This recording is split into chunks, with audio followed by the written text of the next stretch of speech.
Hello, Ravenclaw, and welcome to your weekly general reading that I haven't done in like 3 months, and I'm not going to bother explaining where my absence or anything about my absence. I'll actually just do a separate video for that. I don't want to waste any time today. Um, Happy New Year, and yeah, this is the second reading I'm doing for you guys because for some reason my beautiful new camera that I am filming this on didn't want to transfer the video for you guys. So this is actually the second reading I'm doing, and I do intend on having these readings up every Sunday, preferably a little bit earlier than these are going up today, the 2nd of January. So without further ado, let's go ahead and get started. We are going to go with, oh yes, we're going to go with that one since Ravenclaw's right there on top. And let's see what we have for you today.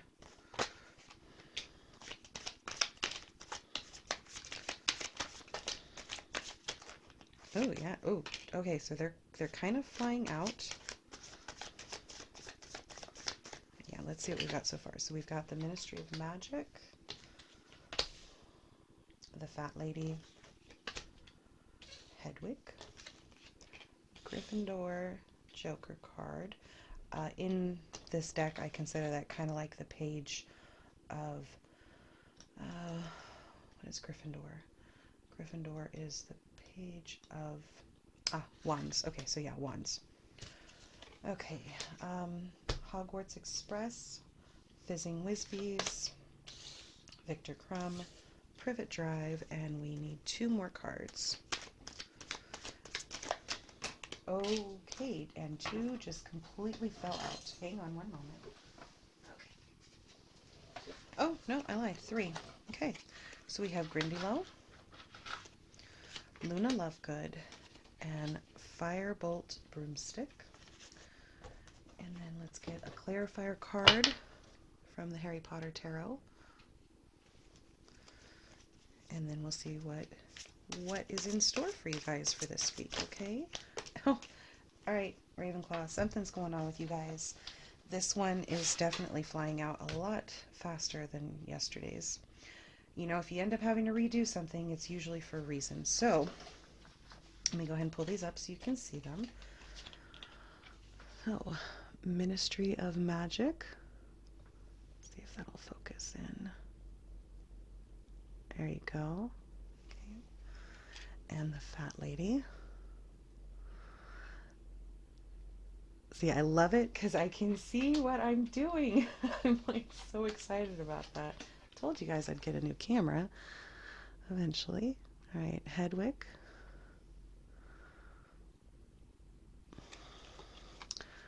And then the Dark Mark, but we're going to call this the, well, I don't know. We'll see. It might not end up being a page card. I don't know. None of this is really tarot cards besides this deck, so we'll see where it fits in. All right, the Hogwarts Express. And this one is, sorry, I was looking down. It's them steaming away. Fizzing Whizbees.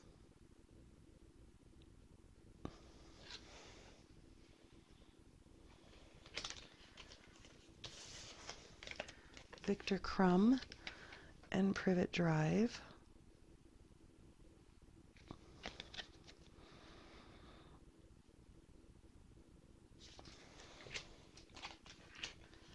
Grindylow and Luna Lovegood. Did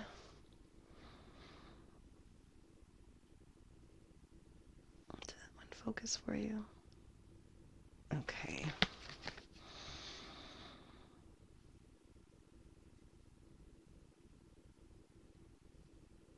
All right. And Firebolt Broomstick.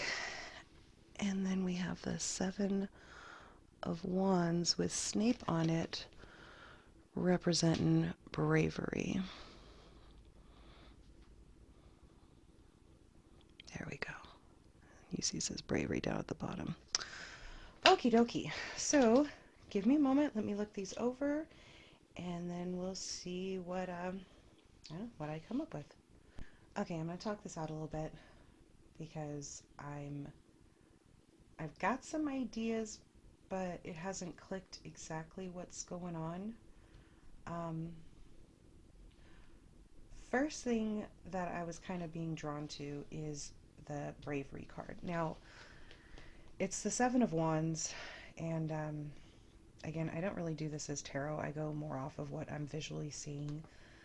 Um, and what I'm seeing in this picture is, it's a reflection of Snape. Maybe. Okay, for me, I'm seeing this kind of as a mirror. I was seeing it kind of as like the mirror of Erised, and I know it's not. And there's a part of me where I'm like, oh, you know what? I think that's like his portrait, after he's dead. And so I don't know. There's a part of me though that I'm not reading it as his portrait. I'm reading it as he is looking into the mirror and he's looking at himself like because of this double life that he's having to lead, he's trying to like talk himself into being brave. And for me, that's just really a powerful image. Um, and for it to be the overall and next to this incredibly fast broom that, in the book, Harry doesn't know for sure who gave it to him at the time. Um, so it's this gift from a stranger, and I feel like it's just this fast moving energy, and maybe you're not really sure where it's coming from. And so it's kind of telling you, to be brave, get on that broomstick. Um, which next to the train, I'm thinking, okay, full speed ahead, get on it, be brave, take that jump, do what you got to do. So then that leads me to look at everything else here, right? So this particular Ministry of Magic, um, on here it says magic is might. Let's see if I can get that to focus in. It's right here. And anyways, that is the the statues here are not the ones that are there when they take over the ministry, but magic is might is, unless I'm mistaken, I don't think I am. I'm pretty sure that's what they say after they take over the ministry. But you've got a lot of these little the memos, which replaced the owls of the messaging. But I feel like because these two owls are here, one at a signpost, kind of like guiding you on your way, the other one kind of caged up and suppressed.